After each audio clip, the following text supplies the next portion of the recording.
Vamos tratar da nossa saudinha. Vamos lá resolver alguns dos nossos problemas de estômago. Porque há E evitar alguns alimentos. Alimentos não é? prejudiciais, alguns que nós gostamos, mas não Assim podemos são, abusar. Dr. Miguel Rego. Olá, Miguel. Tudo bem? Bom dia. Então, Está.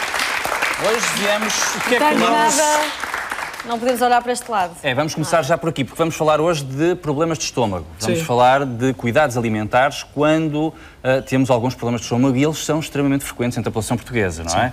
É um dos principais problemas de saúde dos portugueses. A úlcera duodenal, a úlcera gástrica, o refluxo, que as pessoas chamam muitas vezes azia, a própria hérnia do hiato, que muitas vezes está associado ao excesso de peso também.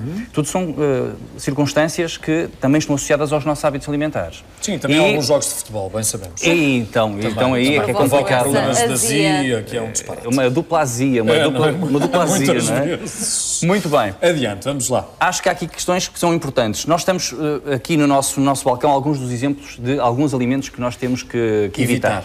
Entretanto, também temos ali uma apresentação onde vamos ver alguns pormenores de outros comportamentos que nos levam... Vamos começar pelos nossos slides. Temos aqui atrás também. Ok. Vamos ver aqui atrás, ir, o nosso slide. temos ir. E no nosso slide começamos por apertar o cá está. cinto. Começamos por apertar o cinto. Sim, que é o que andamos a fazer. Andamos a fazer, Isso é para não é? todos, não é, Andamos a doutor fazer, Miguel? exatamente. Toda a gente anda a apertar o cinto. Sim. Mas quem aperta demais o cinto Sim. acaba por criar uma compressão grande de toda esta zona abdominal e pode eventualmente também agravar algum refluxo. Depois o consumo de coisas tão saborosas e coisas tão apetitosas, já me andaram aqui a depenicar nas batatas Não fritas. somos nós, Não nós só somos comemos nós. banana. Alguém ali atrás andou a experimentar Fomos umas nós. batatinhas fritas, não. tudo muito carregado com sal, não é? Alimentos fermentados são outros alimentos que nós temos que meter algum cuidado. A própria cerveja, os molhos, como o molho de soja, que também é muito salgado, os pickles, os produtos de charcutaria, como as salsichas, são tudo coisas que acabam por criar uma irritação maior na mucosa gástrica e que quem tem já este tipo de problemas deve evitá-los a todo custo. Há um outro comportamento que nós vamos ver também no nosso slide, Sim. que nós devemos evitar também a todo custo, que tem a ver com os nossos hábitos ou os hábitos tabágicos, não é? Quem fuma tem muito maior probabilidade de ter problemas de estômago. E uma questão também muito importante, a utilização de anti-inflamatórios. Pessoas que têm sempre patologias dolorosas, problemas nos joelhos, coluna, e que utilizam muitas vezes... Coma alguma coisa antes de tomares um De facto, anti-inflamatório. não é? E muitos médicos hoje em dia também já recomendam a utilização de alguns fármacos protetores do estômago, porque de facto quando utilizamos medicamentos anti-inflamatórios não esteroides ou a própria aspirina, ela é geradora de uma grande quantidade de ácido a nível do estômago e pode agravar também esta situação. Muitas vezes as pessoas queixam-se quando tomam repetidamente este tipo de fármacos, acabam por ter este tipo de problemas. Esta é uma circunstância a juntar ao tabaco, como falávamos há pouco, que também provoca algum agravamento destes sintomas. Para além de outros problemas. Não é? Para além de outros problemas. Bom, o que é que nós podemos fazer em termos alimentares? É isso que nós queremos explicar aos nossos telespectadores hoje. Nós temos que, obviamente, seguir todo aquele conjunto de regras que temos vindo a falar ao longo destas semanas, particularmente, vamos ver nos slides seguintes, uma alimentação, no seguinte também, vamos ver uma alimentação mais rica em fruta, mais rica em produtos hortícolas. Nós não nos podemos esquecer também que muitas vezes as próprias bebidas alcoólicas, como esta que aqui está, a cerveja, ou aquelas bebidas brancas, são também muito agressivas e nós devemos evitar a utilização desse tipo de bebidas, mas devemos optar sempre por uma alimentação mais rica em cor, não é? Em antioxidantes, em alimentos que têm propriedades, têm vitaminas que ajudam a combater este processo inflamatório, não é? E alguns deles em particular, como por exemplo a maçã, como por exemplo o alho, a cebola, para o alho é um bocado estranho, mas são ótimos para combater a ação de uma bactéria, que é a Helicobacter pylori, que mais de metade da população está contaminada com esta bactéria. E já ouvi falar nelas, de certeza. Okay. Esta bactéria é responsável por muita da erosão da nossa mucosa gástrica, não é? Ela instala-se no estômago e vai degradando a barreira protetora que o nosso estômago produz para se defender do ácido clorídrico que nós secretamos para digerir as proteínas. Então nós temos aqui que optar por tentar ter uma alimentação o mais suave possível, com pequenas refeições. Quando temos refeições muito volumosas, obviamente temos uma sobrecarga maior do nosso estômago. Fazermos refeições regulares, isso é também muito importante. E optarmos por fortalecer ou reforçar a nossa alimentação e alguns alimentos, como dizia, a maçã, o alho e a cebola são ótimos para combater a Helicobacter pylori.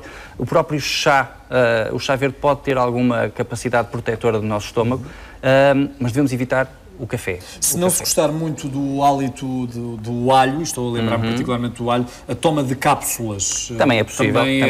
É um bom substituto?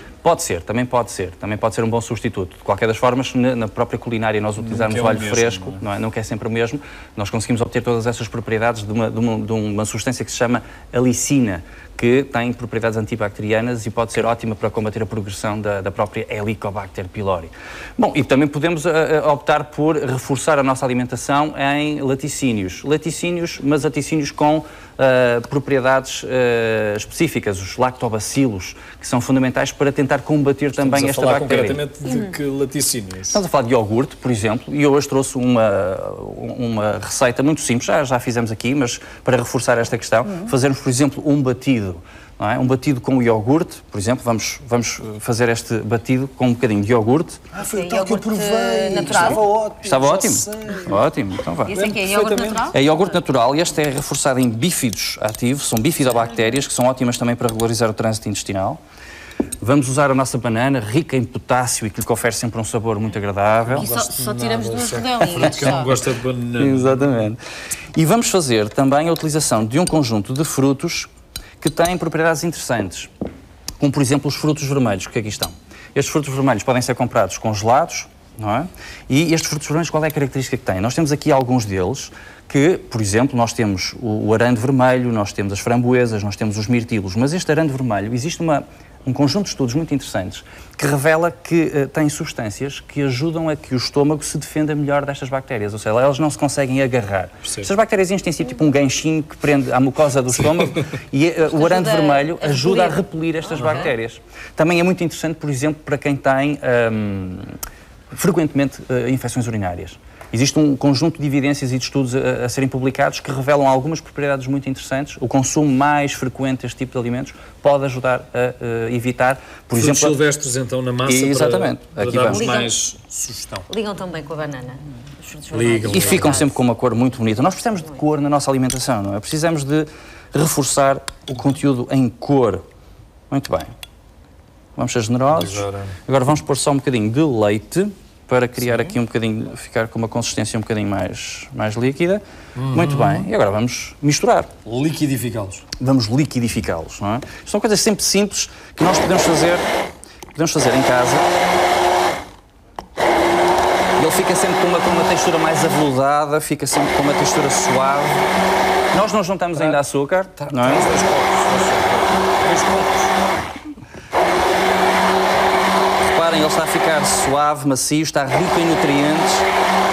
Isto pode ser um acompanhamento interessantíssimo de uma merienda, por exemplo, à meia da manhã ou à meia da tarde, não é? Chegarmos a casa, fazermos um batido. Ou ao meio da Praça da Alegria. Ou ao meio da Praça da Alegria. Ou, muito sabe, bem. 5 para 1. Ou 5 para 1 também serve. Exatamente. Bom, estamos então muito com bem. este... parcialmente com o problema resolvido, porque exatamente. Agora, para darmos outro exemplo, vamos necessitar que a Vamos necessitar só de... E a Salomé que faz anos, inclusivamente. Parabéns, Salomé. Parabéns, Salomé. Obrigada. Espera, estamos com a ajuda. Muito bem. Ok. A Salomé vai nos ajudar. Salomé, temos uma prenda para te oferecer, olha. Se não te importas. Vamos pôr aqui assim a nossa frente. Muito bem. Ok.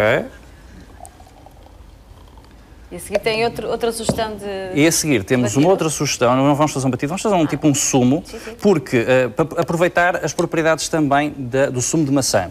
Okay? Pronto, aqui obrigado. Tem, vejam lá. Obrigada. Está a vosso gosto. Empurrão. Então, que tal?